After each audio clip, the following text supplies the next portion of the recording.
Kurt. Hi everybody. Welcome to Baku. It's great to see you here. You're giving us this fascinating piece that actually forces you to dance. But not that long time ago, Kurt, you were singing in a choir. Yeah. For his name is John Paul II, the Roman Pope. And then it was a time in your career when you were performing pubs and bars in the UK. That's so you right. kind of paved your way, you paved your way from a choir to Eurovision. Wasn't that difficult at your young age? Well, I mean, the beauty of a career, in any career, I guess, is the build-up. When you from step one, and the process is the best part, I guess. It's the learning curve. It's when you're learning, it's when you're enjoying yourself the most, I guess. As a kid, like you said, I was in a choir, but before that I auditioned and I didn't get through in another choir. And then sort of made me work harder, so that when I actually auditioned for the choir for the Pope, I got chosen, I was given a solo. And then as I started growing older, there were these festivals that would be music shows in the local areas in Malta. And we as a country really love music, we love these festivals, and therefore we used to do these music festivals, we used to sing along and enjoy it. Then it started becoming more frequent because someone would see you and ask you to sing at an event, and someone else would ask you to sing in their club.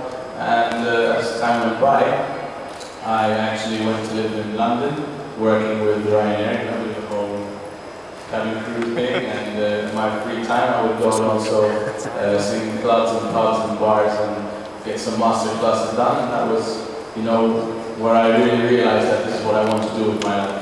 And then when I flew back to Malta, I was working on a television program.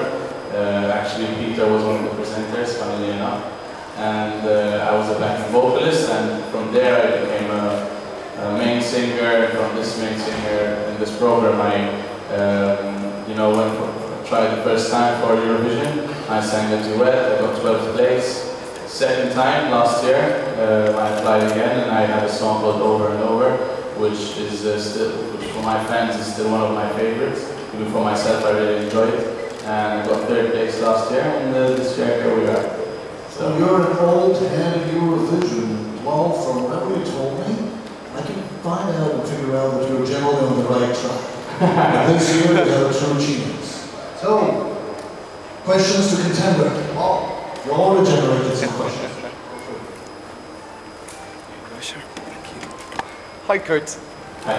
Hi Kurt, it's Gareth here from ESC/Malta and also from EurovisionIreland.net.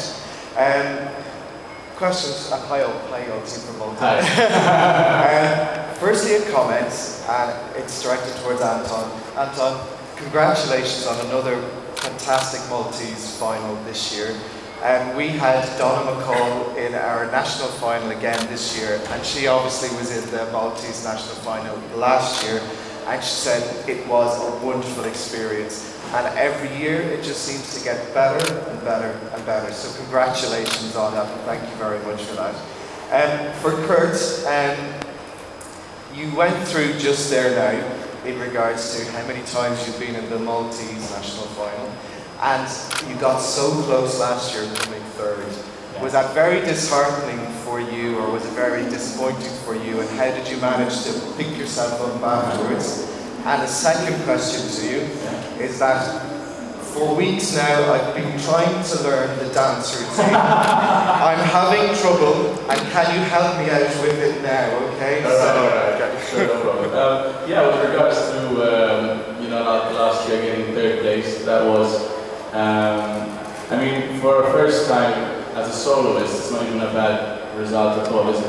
So we were very happy as a band. Myself, Johan was the songwriter.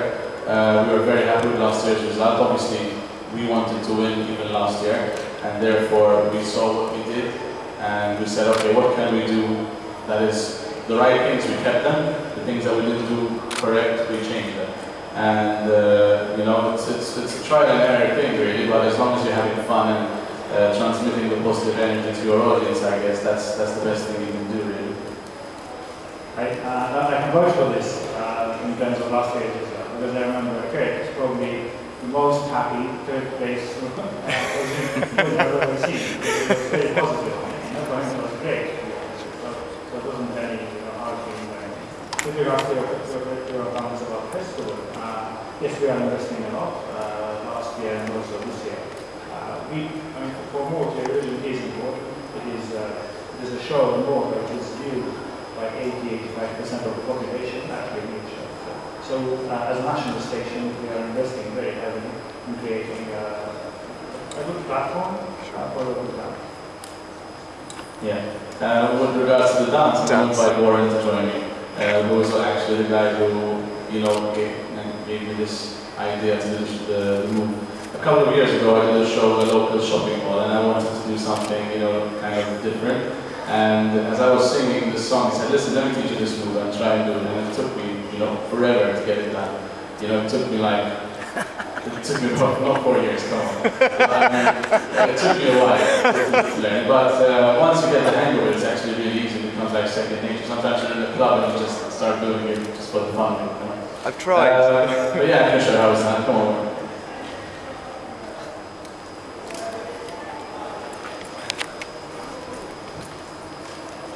They can run the music. Hello, once. Hi, can you hear me? Right, so it's really easy. I'm going to demonstrate. I'm going to do it as well, but I can show you through Warren's feet as well. So you got one of the feet. The way we do it is the right foot is on the heel, right, and the left foot is on the toes. Okay, and you open this way. Okay, and then back. Okay, then back, and then you switch. So the one that's on the heel goes on the toe, and the one that's on the toe goes on the heel, and it goes the other way around. And then back. That's the easy way of learning it. So you do one, and back, left, and back. Then when you get the hang, it's like...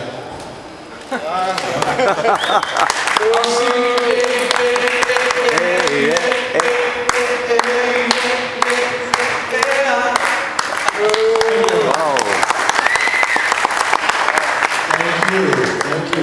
Now I've filmed the rules of this wonderful beats of music, followed by the movement. That's what makes my move, but still they're moving in their own direction, but I'll take another class. Okay, we have some more questions. Azerbaijan News Network. Welcome Baku again. Ciao, Sahol.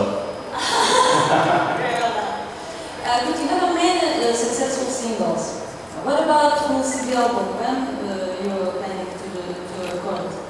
Right, as soon as Eurovision is over, I am actually flying to Sweden next to my composers, and we're going to have already 2 songs which are written, and we've got one that is written by my brother, the other one by the guitarist next to him. So we've got a couple of songs which we're working on. We're probably thinking of launching it at September, October time. A small, this is real. We're going to do it. I actually confirmed it yesterday with El, last year's winner. One of the songs we're going to do is actually a duet between me and him. And that is, I'm really looking forward to that. September, October time. Yeah. Yeah, that was a question. Hello, Maltese Delegation, JP from Radio International, vfc-malta.com. Good to see you all here. I'm sure that the people in Malta would like to know how you like the stage, how was rehearsal for you? Yeah. Can you tell me more about this? Yeah, for sure. We find...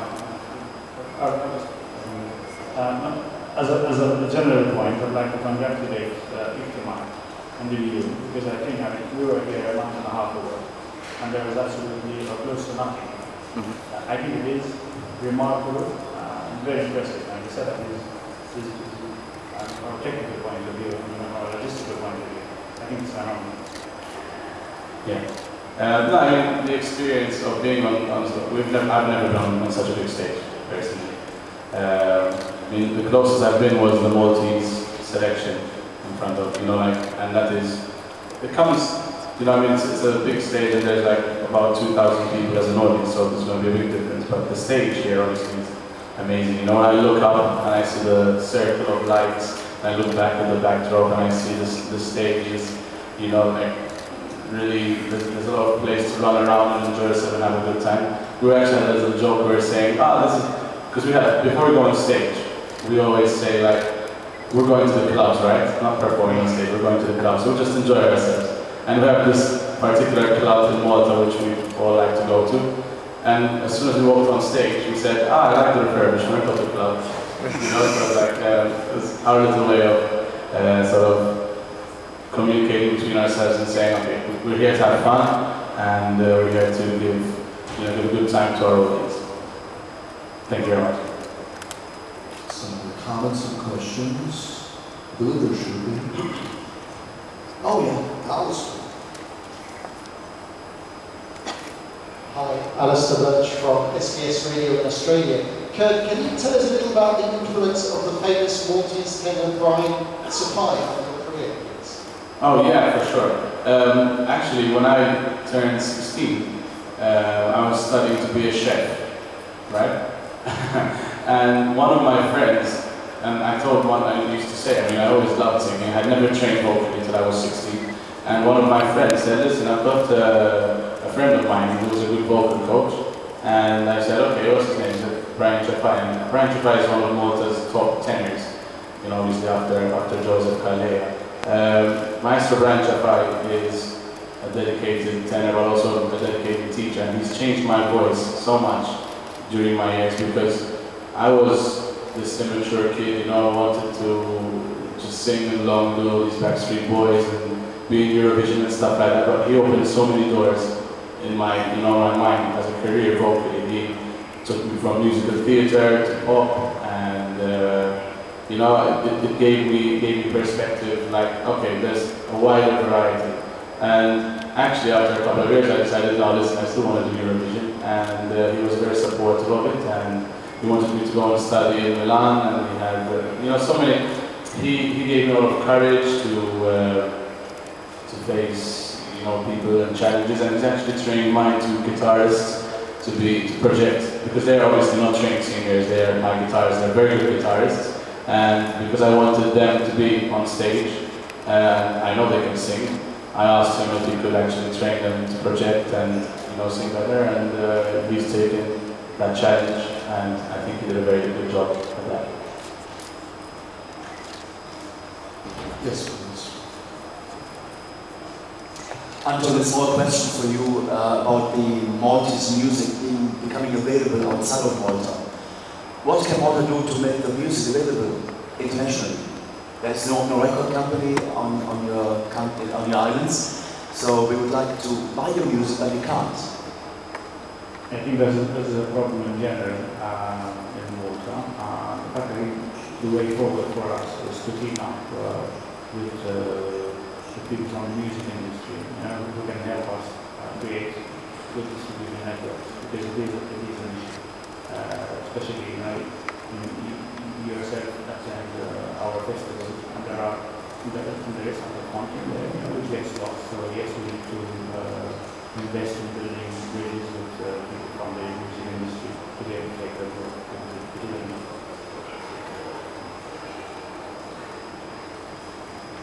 Once again, one of the ways of promoting Maltese music and culture is having actors like yourself, and making your very kind of mix, by virtue of its location, Malta is prone to so many various influences.